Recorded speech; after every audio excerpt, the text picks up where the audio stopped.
ففروا إلى الله إني لكم منه نذير مبين ولا تجعلوا مع الله إلها آخر إني لكم منه نذير مبين أعوذ بالله السميع العليم من الشيطان الرجيم بسم الله الرحمن الرحيم إن الحمد لله نحمده ونشكره ونؤمن به ونتوكل عليه إنه ما يهدي الله فهو مهتدي فلا يضلل ولا هادي له ونشهد أن لا إله إلا الله وحده لا شريك له وأشهد أن محمدا عبده ورسوله اللهم صل على محمد وعلى آل محمد وسلم. I give thanks to Almighty Allah subhanahu wa ta'ala for making us Muslim. We give thanks to Him once again for bringing us here safely from where we are coming from. And we give thanks to Almighty Allah for making it easy for us to start this Ramadan. May He accept it from us as an act of ibadah. Inshallah, our topic of discussion of today is importance of Sadaqah in the life of a Muslim. Importance of Sadaqah in the life of a Muslim. We are now going to look at it in different directions. We are going to look at the meaning of Sadaqah, and we are going to look at the meaning of Zakah. We are going to look at the differences between Sadaqah and Zakah. We are going to look at different types of Sadaqah that we have, and we are going to look at the virtues of Zakat or Sadaqah. And also we are going to look at different portions of the Quran where Allah subhanahu wa ta'ala has ordained the Muslims to pay Zakah. When we look at the meaning of Zakah in the Quran, we are going to see it as in Quran chapter 9, Surah At-Tawbah, ayah 60, where Allah subhanahu wa ta'ala said, إِنَّمَا الصَّدَقَاتُ لِلْفُقَرَاءِ وَالْمَسَاكِينِ وَالْعَامِلِينَ عَلَيْهَا وَالْمُؤَلَّفَةِ قُلُوبُهُمْ وَفِي الرِّقَابِ وَالْغَارِمِينَ وَفِي سَبِيلِ اللَّهِ وَابْنِ السَّبِيلِ فَرِيضَةٌ مِنَ اللَّهِ وَاللَّهُ عَلِيمٌ حَكِيمٌ.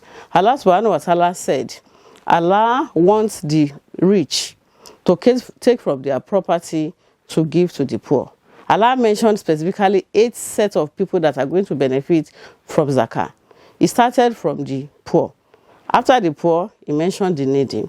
After that, he mentioned those that are working for Zakah, that is the Zakah workers on their own. After that, Allah subhanahu wa ta'ala also talked about those that we want to attract their hearts to the religion of Islam. And so from that, Allah also talked about the captives that are in prison, that we are intending to free from wherever they are. They have part of the Zakah that we are going to give to them. And also Allah talk about those that are in debt from any halal debt. It is not the one that you deliberately go and put yourself in, but the one that comes naturally as a matter of the fact that you are unable to pay that particular debt.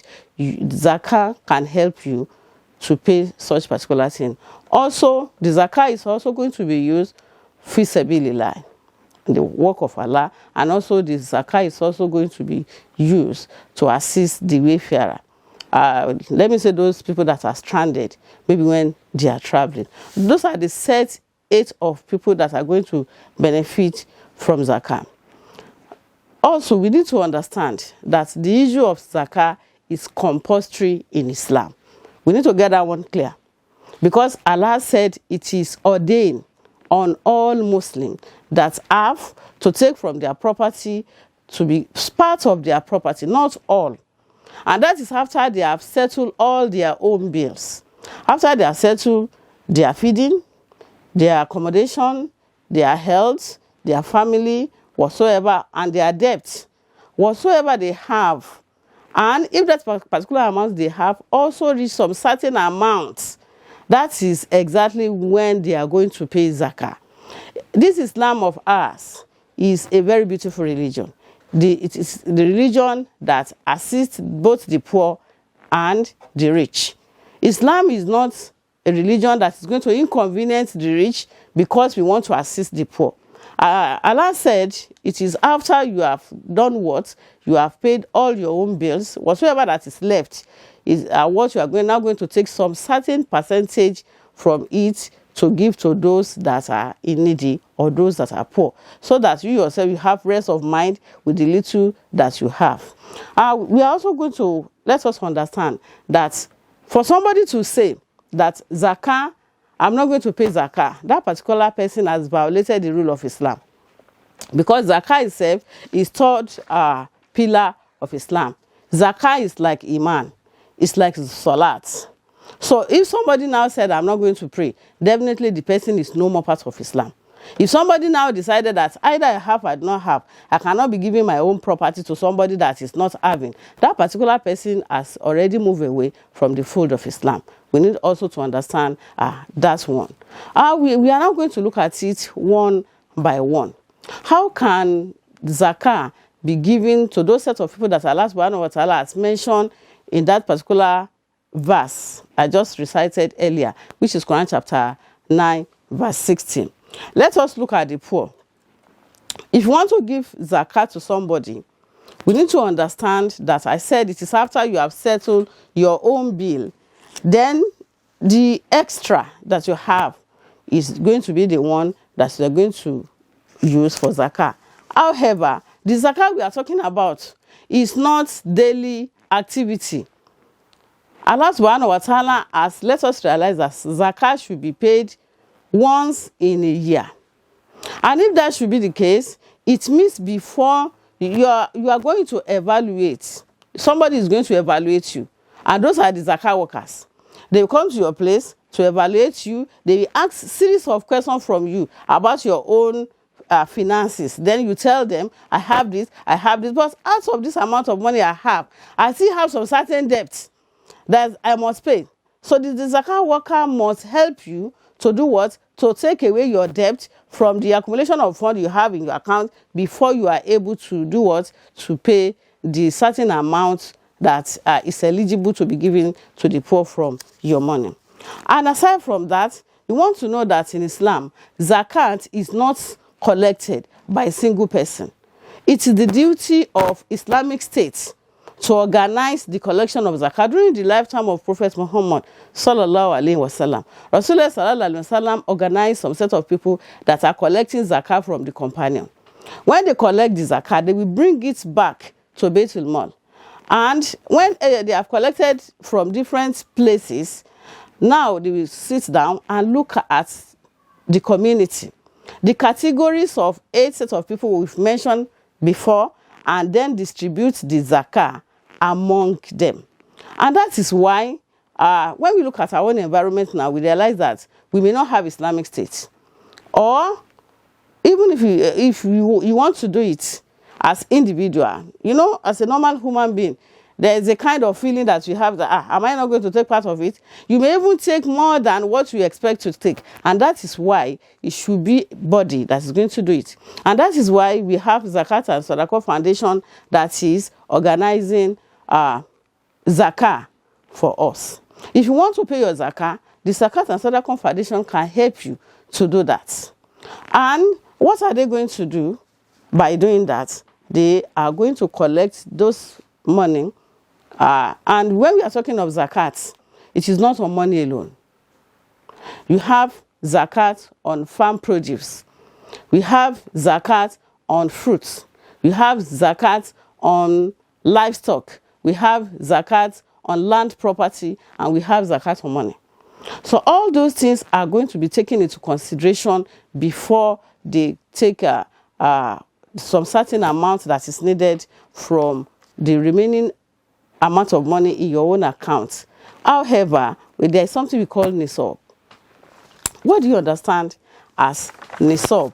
Nisab is a certain amount of money that you must have after all your spendings before you are eligible to pay zakah. As at now, the nisab is in 2 ways. It can either be gold or silver. If it is gold, you must have nothing less than 1,545,192 naira 90 kobo in your account before you are going to pay 1/40 of that amount to do as your own zakat. And if it is gold, if it is silver that you are going to use, you are going to have 208,283 naira 40 kobo in your account before you do that one. So when you look at the percentage of how much you are going to pay, it is very minimal.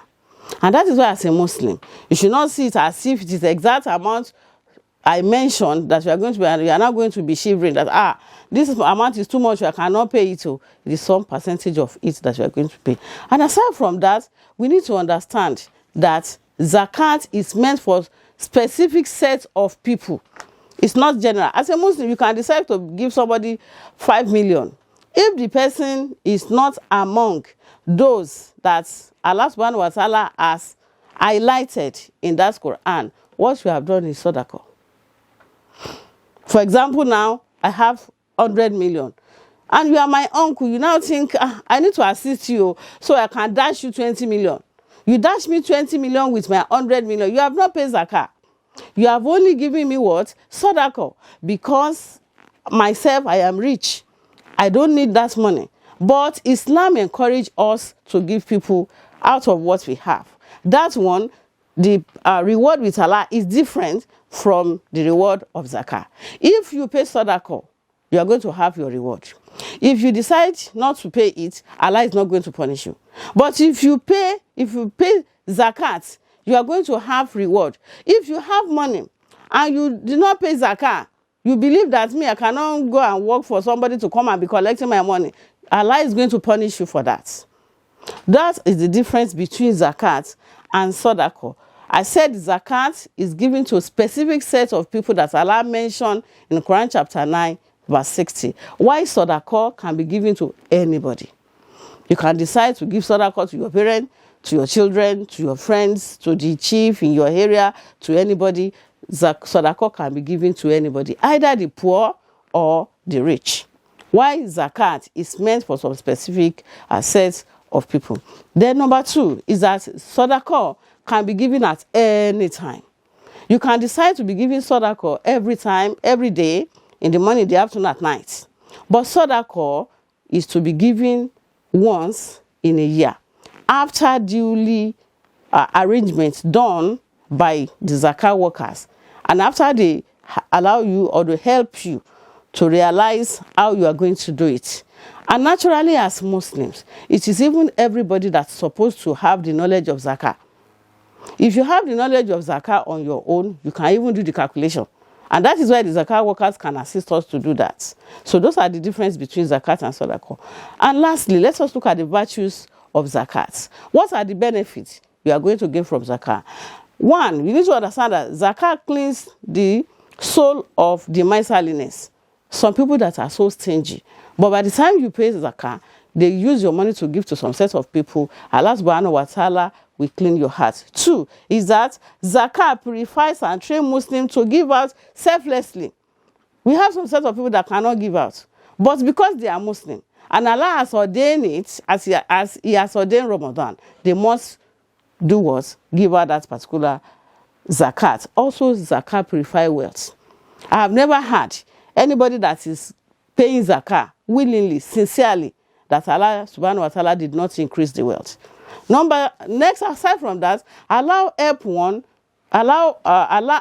zakat allow you to help others. If you are the only rich people in your own environment and everybody is poor, naturally they are going to be thinking evil about you all the time. But by the time you take from your own money and you give to them, they are going to be part of those people that will be happy in your environment. Zakat also improve the tie of love and kinship.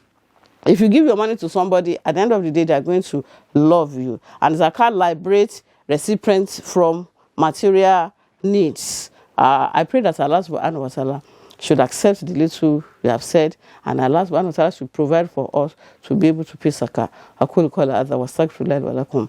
السلام عليكم ورحمة الله وبركاته. آمنت بالله وملائكته وكتبه ورسله واليوم الآخر والقدر خيره وشره من الله والبعث بعد الموت.